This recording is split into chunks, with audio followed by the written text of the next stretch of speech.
오늘은 창세기 25장 말씀을 같이 보려고 합니다. 자, 이삭이 쌍둥이 아들 에서와 야곱을 낳는 내용이 25장이에요. 하나님께서 이 25장을 통해 사람을 어떻게 선택하는지를 아주 잘 보여주는 전형적인 그런 장이라고 할 수 있습니다. 그러니까 하나님의 택하심이 굉장히 중요해요. 하나님 택하심을 받은 자가 하나님의 백성이 되고 그리고 구원을 받기 때문에 우리가 하나님의 택하심이 어떤 것인지 잘 이해한다는 것이 참 중요합니다. 하나님께서 처음에 이제 아브라함을 택하셨죠. 아브라함을 택하셔서 가나안 땅으로 오게 하셨고 자손 번성과 그 땅을 약속을 하셨습니다. 근데 하나님께서 그 자손의 번성을 약속하신 대로 여종 하갈의 아들 이스마엘을 주셨고 그리고 또 본처 사라를 통해서 이삭을 주셨어요. 두 아들이 태어났었죠. 아들이 이제 둘이 된 거죠. 둘이 됐고 그리고 사라가 죽은 다음에 보면 25장 1절에 아브라함이 후처를 맞이합니다. 후처를 뒤늦게 맞이해요. 그의 이름이 그두라라고 하는 후처를 맞이해요. 성경 잘 안 보신 분들 이 부분 잘 모르더라고. 이제 여종 하갈이 있었고 본처 사라가 있고 그 다음 죽은 다음에 후처가 또 있었어요. 그래서 후처가 아들을 낳는데 그가 시므란, 욕산, 무단, 미디안, 이스박, 수아를 낳았대요. 몇 명이에요? 6명을 낳았어요. 후처가. 그러니까 아브라함이 총 아들을 8명을 둔 거죠. 그래서 이제 5절에 아브라함이 이삭에게 자기 모든 소유를 주고 기본적으로 상속하고 그리고 6절에 자기 서자들 이 후처로부터 난 서자들에게도 재산을 주어서 자기 생전에 아브라함 살아있을 때 그들로 하여금 자기 아들 이삭을 떠나서 동쪽으로 가도록 이렇게 다 떠나보냈습니다.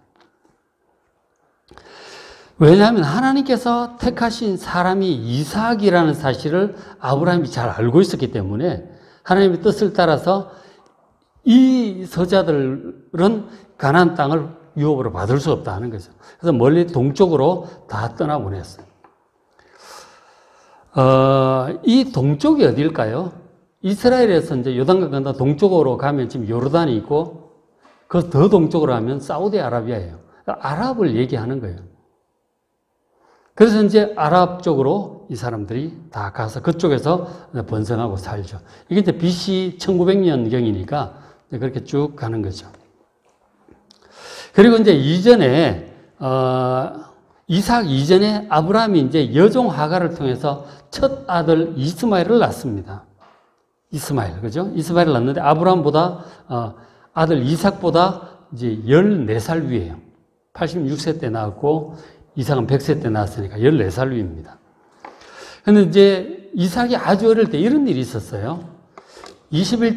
창세기 21장 8절 보면 이삭이 젖을 때는 날, 거의 뭐 돌 때겠죠, 그죠? 이때쯤에, 자, 사라가 본 적 하갈의 아들, 여종의 아들이 이삭을 놀립니다. 이스마엘보다 14살 위인 이복형이죠. 그 꼬마 이삭을, 아기를 놀리는 거죠. 그거를 보고 10절에 이 사라가 이제 아브라함에게 얘기를 하는 거죠. 그가 아브라함에게 이르되 이 여종 하갈과 그의 아들 이스마엘 내 쫓으라 하는 거죠. 이삭과 함께 유업을 이어받지 못할 거다. 그렇게 얘기를 하는 거죠. 그런데 아브라함 입장에서 마음이 그렇습니까? 이 큰아들 이스마엘 정말 아들 없을 때 첫 아들 낳아가지고 얼마나 참 애착이 컸겠어요. 14살 때까지 키웠는데 갑자기 내쫓으라고 하면 그거 어떡해? 그 쉽게 될 일이 아니죠. 굉장히 걱정이 되죠. 11절 아브라함이 매우 근심이 됩니다. 그 아내가 한 명만 있어야지 둘 이상 되면 골치 아파지는 거예요. 이렇게. 그러니까 이제 매우 근심이 되는 거죠. 근데 이 아브라함이 그래서 하나님께 기도를 한 거예요. 기도를 했더니 12절 하나님이 말씀하셔서 응답하시기를 사라가 네게 이런 말 여종과 아들을 내쫓으라고 하는 이 말 다 들으라 하는 거죠. 왜냐하면 이삭에게서 나는 자라야 네 씨라 부를 것이다. 너의 진정한 씨 후손은 이삭의 후손이 될 것이다. 나머지는 아니다 하는 거죠. 그러니까 아브라함의 아들 8명을 낳았지만 그 중에 1명, 이삭만이 하나님의 백성임을 지금 말씀을 하시는 거예요. 하나님께서 아브라함을 택하셨는데 아브라함 아들들 중에서 이삭을 또 택하시는 것을 보게 되죠. 다가 아니다 하는 거죠. 이삭을 택하셨습니다. 그러면은 자 이삭의 후손은 어찌 될까요? 이삭은 어떤 자녀를 낳고 그 자녀들은 전부 다 하나님 택하신 백성인가 하는 거죠. 그렇지 않다 하는 거예요. 그것이 이제 오늘 25장이 보여주는 말씀입니다. 자, 이제 이삭은 이제 그 앞에 23장에 이삭이 이제 결혼한 내용이 나오잖아요. 리브가와 결혼한 내용이 나오는데 25장 20절에 이삭은 40세에 리브가를 맞이하여 아내를 삼습니다. 40살에 결혼을 한 거죠.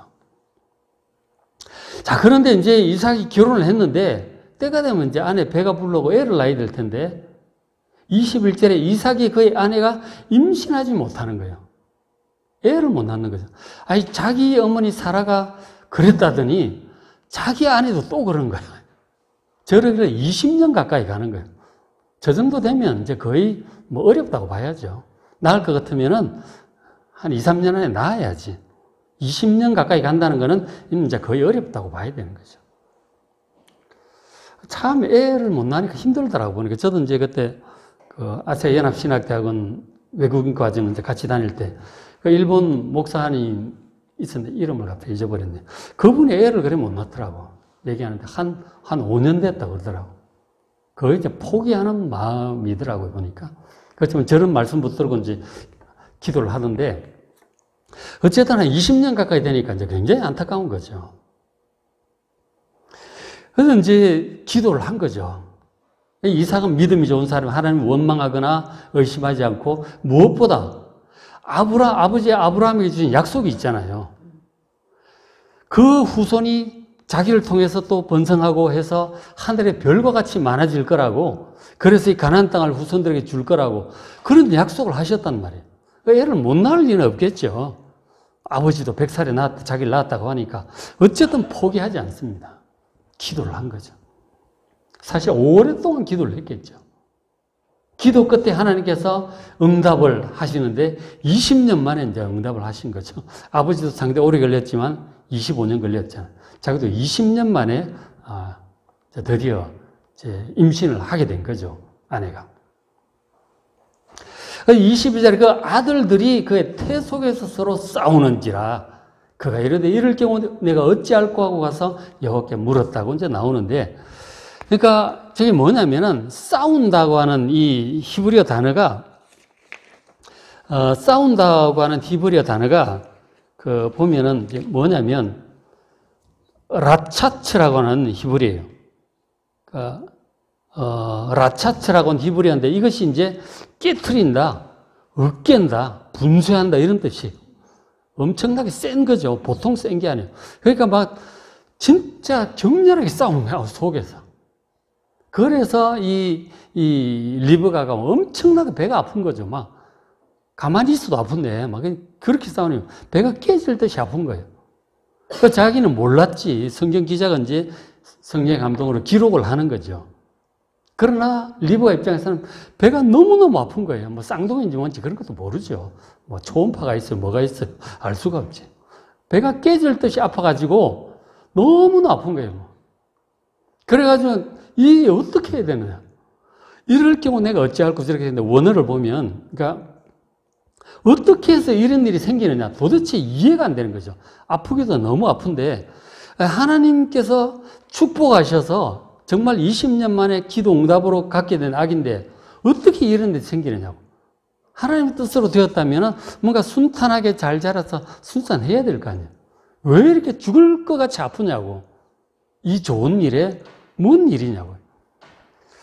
하나님 축복으로 가진 아기가 왜 이러냐고.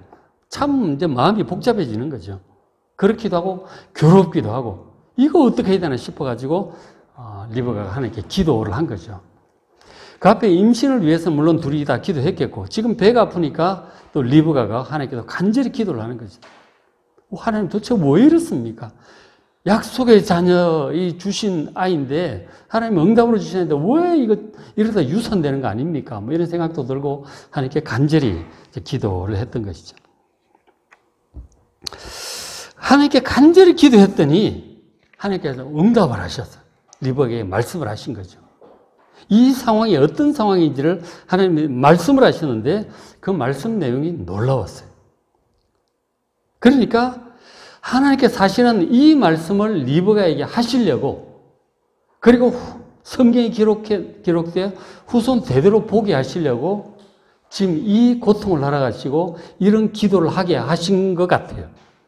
이런 극심한 고통을 겪게 하신 이유가 있었다는 거예요. 괜히 그러신 게 아니에요. 너무 중요한 말씀을 지금 리브가에게 하실 필요가 있으셨던 거죠. 그래서 그런 고통을 허락하셨다는 거죠. 향후 구원의 역사에서 지금 리브가에게 응답하실 이 말씀이 너무너무 중요한 내용이었던 것이죠. 그래서 그런 고통과 또 그에 따른 기도를 하게 하셨던 것 같아요.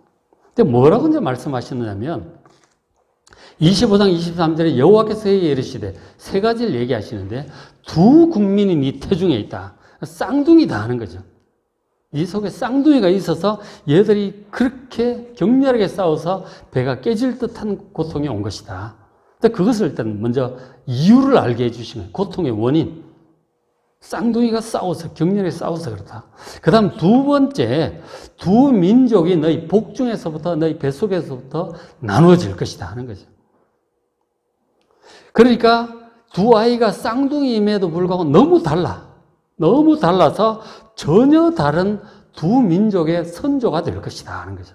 두 민족이 될 것이다. 각각 태어나서 각각 민족을, 아주 다른 민족을 이루게 될 것이다 하는 거죠.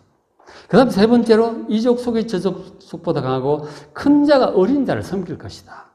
형의 후손이 동생의 후손 민족을 섬기게 될 거다 하는 거죠. 그렇죠? 이 이제 세 가지를 말씀을 하셨어요. 이것이 너무 이제 중요한 거죠. 성경적으로 봐도 향후 역사에 있어서 엄청나게 중요한 내용인 것이죠. 자, 리브가가 20년 동안 아이를 갖지 못한 불행한 그 일, 그리고 임신한 후에 배가 깨질 것 같은 이 극심한 고통, 이게 다 불행한 일들이에요. 그런데 이것이 우연이 아니라 하나님께서 계획 속에서 하나님의 백성들로 하여금 기도하게 하시는 것이고, 그리고 필요한 말씀도 하시고, 하나님의 계획을 이루어 가시기 위해서 이런 일들을 허락하셨다는 거예요. 재수 없어서 이런 일을 당하는 게 아니고 하나님이 허락하신 일이라는 거죠. 이 불행한 일들이 괜히 오는 게 아니에요. 우리도 오잖아요, 때때로. 야, 이런 일은 좀 없었으면 좋겠는데 뭐가 일이 안 되는, 기도해도 뭐 5년, 10년을 해도 안 되는 그런 일들이 있잖아요. 지금 사라 리브가하고 이사가 20년을 기도했는데도 막 애가 없는 거 아니에요. 그럴 때가 있어요. 그런가 하면 하나님의 은혜로 잘 된다 싶었는데 막 이런 배가 깨질 것 같은 이 고통도 오는 거예요. 이런 일들이 우연이 아니고 재수가 없어서가 아니고 하나님의 섭리 속에서 허락하신 일들이 이루어져 가는 거라니까. 여러분 하나님을 믿으시기 바랍니다. 다 계획하시고 하시는 거예요. 우연히 일어나는 불행한 일들은 없어요. 다 허락하시는 일들이고 기도하게 하시는 일들이에요. 기도를 많이 하게 하시는 일들은 그만큼 중요하기 때문에요. 그래서 기도가 더 많이 필요하기 때문에 시간도 더 걸리기도 하는 거죠. 아브라함이 이삭을 낳는 것도 25년이 걸렸고 지금 이삭이 이 애들을 잉태하는데 20년이 걸렸다면 그만큼 기도가 필요했던 중요한 일들이기 때문에 그렇다는 거예요. 그래서 여러분 우리도 지내면서 때때로 불행한 일들, 뜻대로 안 되는 일들이 막 지지부진 이렇게 이루어질지라도 그러나 모든 일들을 전체적으로 계획하시면서 진행하신 하나님을 믿으시고 마음을 좀 가라앉히시기 바랍니다. 너무 불안하거나 염려하거나 두려워하지 마시고 마음 좀 가라앉히시고 그리고 하나님 믿고 좀 차분히 좀 기도하십시오. 말씀도 읽으면서 기도도 하면서 인도하심을 구하는 거죠. 그렇게 가운데 이제 하나님께서 하나님 백성들을 준비도 시키시고 또 하나님도 일을 진행을 하시는 거라고요. 모든 일들은 결국 하나님 뜻대로 잘 이루어질 것입니다. 너무 걱정 마시고 기도하면서 차분히 해 나가시기 바랍니다. 자, 지금 이제 하나님께서 리브가에게 하신 말씀은 두 아이들이 엄청 싸우게 될 것이라는 거죠. 지금 뱃속에서도 엄청 싸우고 있잖아요. 엄청 싸우게 될 것이다 하는 거죠. 실제로는 이제 그 나중에 애들이 태어나잖아요. 야곱과 에서가 태어나는데 태어난 후에 이 두 아들들이 다투는데 뭐 치고받고 싸우는 게 아니고 장자권 때문에 싸우는 거, 암투가 벌어지는 거죠. 장자권 때문에 바로 뒤에 그 얘기를 하고 있습니다. 장자권 때문에 싸우다가 결국은 그 야곱이 속임수도 쓰고 막 이래가지고 장자권 빼앗고 아버지도 속고 그러니까 형은 동생 죽이려고 하고 도망가고 이제 그런 일들이 벌어지는 거죠. 서로 막 속이고 죽이고 막 이런 일들이 막 벌어진다니까. 보통 싸움이 아닌 거죠. 그 뱃속에서의 싸움이라고 하는 게 벌써 그런 것들을 가리키고 있는 거죠. 그러니까 이게 이제 육신적인 사람과 하나님 택함 받은 영적인 자의 그 싸움이기도 해요, 이게. 이거는 싸우게 되어 있는 거예요. 너무 다르기 때문에 싸우게 되어 있다 하는 거죠. 결국은 이제 야곱은 그 형을 피해서 외갓집으로 도망가자. 800km 떨어진 외갓집 메소포타미아 하란으로 도망가가지고 거기서 20년을 지내다가 이제 돌아오게 되죠. 형의 분노가 가라앉을 때쯤 해서 이제 겨우 돌아오는데 그것도 겁이 나가지고 막 그러잖아요. 서로 이렇게 막 치고받고 막 이렇게 된 거죠. 엄청 싸웠어요. 그리고 나중에 이 에스의 후손이 에돔인데, 에돔 있잖아요. 요단강 건너편 에돔이 있잖아요. 사해바다 그쪽에 오른쪽에 이제 에돔이 있었는데 그 에돔 족속이고 야곱의 후손은 이스라엘 족속이란 말이에요. 이스라엘과 에돔이 또 엄청 싸워요. 싸우는데 결국은 다윗 시대부터 해가지고 이 에돔을 완전히 제압을 합니다. 제압을 하고 이스라엘이 훨씬 우세한 위치에 올라서게 되죠. 자, 이런 것들이 이제 지금 태중에서 이런 말씀, 동생이 이길 거다, 뭐 이런 것들, 이런 말씀들 하시는 거죠. 하나님께서 택하신 백성들 함께 하는 거예요, 지금. 이삭을 택하신 거란 말이에요. 이삭이 결국 우세하게 되고 이삭을 통해서 영적인 복이 계속, 야곱을 통해서 이어지게 되는 것이죠. 그리고 이제 24절 그 해산 기한이 찬데 10달이 되어가지고 이제 애를 낳는데 쌍둥이였던 거죠. 하나님 말씀대로 쌍둥이였어요. 근데 어떻게 되나 보니까 먼저 나온 자, 형이죠. 먼저 나온 자가 보니까 피부가 아주 붉어요. 붉고 전신이 털옷 같아요. 털복숭이에요. 깜난애기인데도 그래도 털이 많았어요. 그래서 이름을 에서라고 짓습니다. 에서라면 털복숭이라는 얘기예요. 털이 많은 털복숭이가 에서라고 이름을 지었고, 자, 후에 나온 아우가 보니까 손으로 그 형 에서의 발꿈치를 잡고 바로 따라 나온 거죠. 쌍둥이를 낳아도 이런 경우는 잘 없지 않겠어요, 그죠? 하고 뭐 좀 이따 1분 후에 나온다든지 뭐, 우리 예진이 얘기는 어땠나 모르겠는데, 바로 따라 나왔나? 그런 건 아니겠죠. 1분 차이, 그죠? 근데 여기는 발꿈치 잡고 바로 따라 나온 거죠. 그거 보면 아마 둘이서 먼저 나오려고 막 경쟁을 했던 것 같아요. 그러다가 이 야곱이 억울하게도 아슬아슬하게도 위치가 좀 안 좋았던 모양이죠. 그래갖고 어쩔 수 없이 막 붙잡고 바로 따라 나왔어요. 야곱 이름을 이제 그 발꿈치가 야곱이거든요. 그러니까 발꿈치를 잡은 자라 해서 야곱 발꿈치라는 뜻이에요. 그죠? 발꿈치를 잡고 나왔다 해서 이름을 야곱이라고 지었어요. 근데 이것은 결국 그거죠. 그러니까 먼저 나오려고 애를 쓰는 이 투지 막 집착을 보여주는 거죠. 거기서. 결국은 장자권에 대한 집착이 그 속에 있지 않나, 영적으로. 이제 그렇게 보는 거죠. 그래서 그것에 대한 그 야곱이란 말 자체가 이 장자권에 대한 집착을 보여주는 단어다. 이제 그렇게 볼 수 있을 것입니다. 그렇게 어째 야곱이 나왔습니다. 리브가 그들을 낳을 때 이삭이 60세였어요. 그러니까 40세 결혼해서 60세 낳았으니까 이 20년이 지났다는 것을 우리가 알 수가 있는 것이죠. 제가 20살, 20년 했는데 요거 두 구절을 보고 이제 그렇게 유추를 하는 거예요. 그죠? 자, 근데 이렇게 되었습니다. 이제 야곱이, 그런데 에서가 이름이 이제 털옷 같아서 에서라고 했는데 또 피부가 좀 붉었잖아요. 그죠? 붉기 때문에 그 붉다는 뜻이 또 에돔이, 아다마, 이 말이 붉은 흙이라는 뜻인데, 에돔, 이것이 이제 에서의 별명이 되는 거예요. 그래서 에서의 후손들을 나중에 에돔 족속이라고 부르는 거예요. 그리고 야곱은 나중에 천사와 씨름해서 이기고 나서 하나님께서 이스라엘이라고 이름을 바꿔주셨어요. 이스라엘, 하나님을 이긴 자, 이런 뜻입니다. 그러니까 이 야곱의 후손은 이스라엘 족속이 되고 에서의 후손은 에돔 족속이 되는 것이죠. 그러니까 향후 이스라엘과 에돔이 계속해서 싸우는 것을 보게 됩니다. 자, 그렇게 이제 아이들이 성장을 하는데 25장 27절에 그 아이들이 장성하며 이제 청소년기가 됐겠죠. 해서 에서는 익숙한 사냥꾼이었으므로 들 사람이 되었다 하는 거죠. 그러니까 아주 활달하고 말 타고 돌아다니고 이런 걸 좋아했던 것 같아요. 그래서 이제 들판을 다니며 사냥을 하는 그런 사람이 되었고, 그리고 야곱은 또 조용하고 차분한 사람이었던 것 같아요. 그래서 이제 장막에 주로 거주합니다.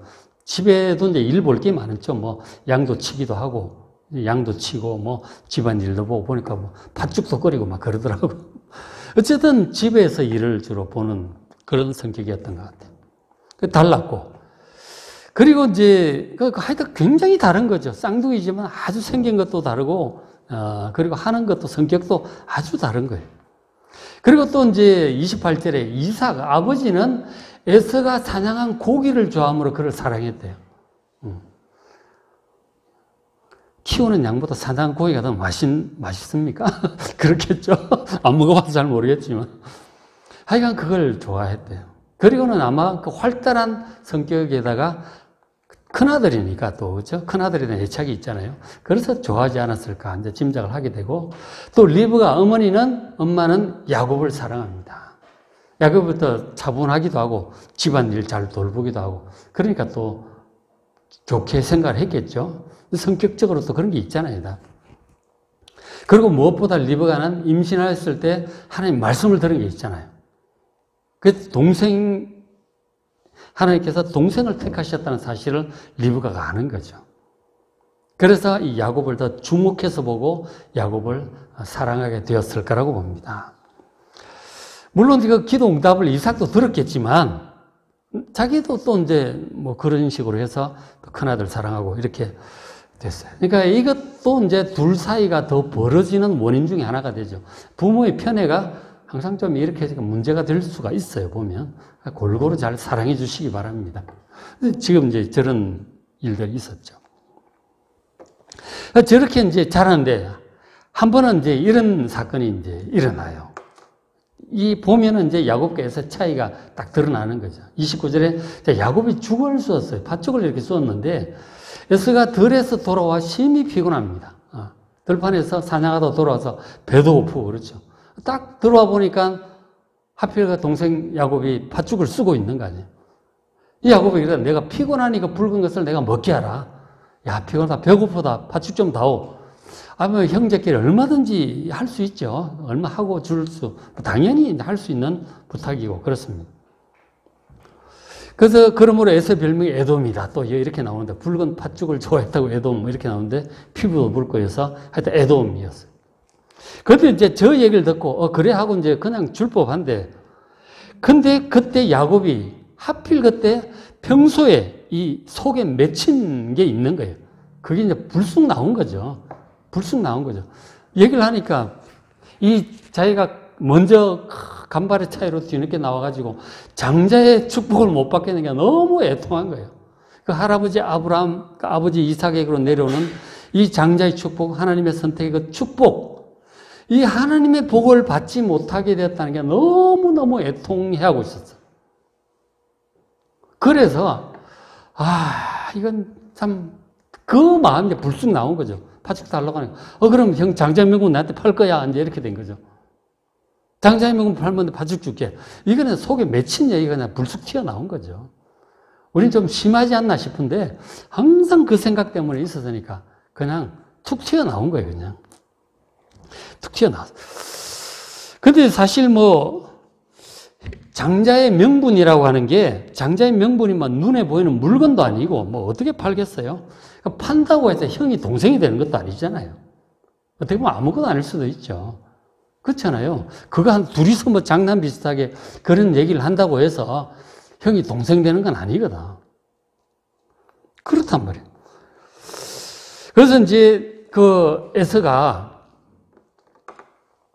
이제 그런 얘기를 합니다. 보면 내가 죽게 되었으니 이 장자의 명분이 내게 무엇이 유익하나? 배고파 죽겠는데 이 장자의 명분이 다 뭐냐 이거죠.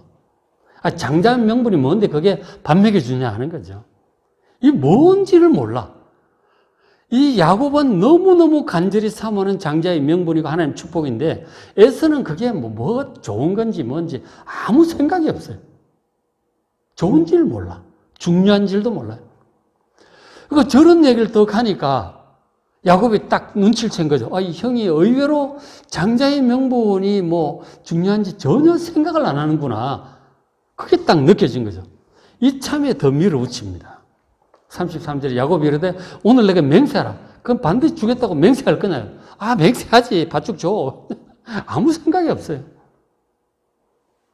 참. 그래서 막 준다고 판다고 그러고 맹세까지 막 했단 말이에요. 아무 생각이 없으니까 얼결에 그냥 하는 거예요. 장난 비슷한 거죠. 어떻게 보면. 그러나 야곱은 장난 아니에요. 진짜예요. 진짜 사고 싶었고 맹세를 해서 사고 싶었어요. 이거는 야곱의 장자의 명분 하나님의 축복에 대한 간절한 마음을 지금 보여주는 거예요. 너무너무 간절한 거예요. 그에 비하면 에서는 너무 생각이 없는 거죠. 장자의 명분 귀한 줄 몰라. 야곱과는 천지차이에요.